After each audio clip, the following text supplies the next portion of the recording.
ADMK, BJP கூட்டணி சேர்ந்ததுலேருந்தே இந்த திமுக கூட்டணிக்கு ஒரு பதட்டமும் எப்போ பார்த்தாலும் அந்த இத வந்து சொல்லிக்கிட்டே இருக்கிறாங்க.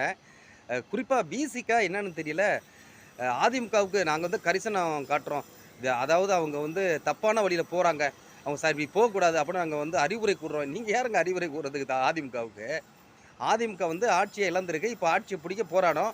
யார் யார் கூட்டணிக்கு வராங்களோ அவங்களெல்லாம் அழைச்சுக்கிட்டு அது போகும். இதுல என்ன தவறு இருக்குது? நீங்க இப்ப வந்து திமுக கூட்டணியில எல்லாம் ஒத்துமையா இருக்குங்க. இருங்க. வெற்றிய நோக்கி பயணிங்க. சாதாரணமா அவரு வந்து நீங்க தான் மதவாத சக்தி, பிளவு அரசியல் பண்றாங்கன்னு சொல்லி பாஜக சொல்லிட்டு இருக்கிறீங்க.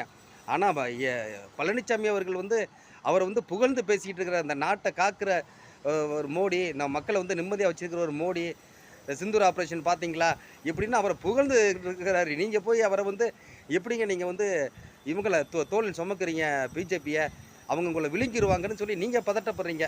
இந்த பதட்டம் வந்து அதிமுகவ காப்பாத்துறதுக்கு இல்ல. அதிமுக ஜெயிச்சிருமோங்கிற பயத்துல.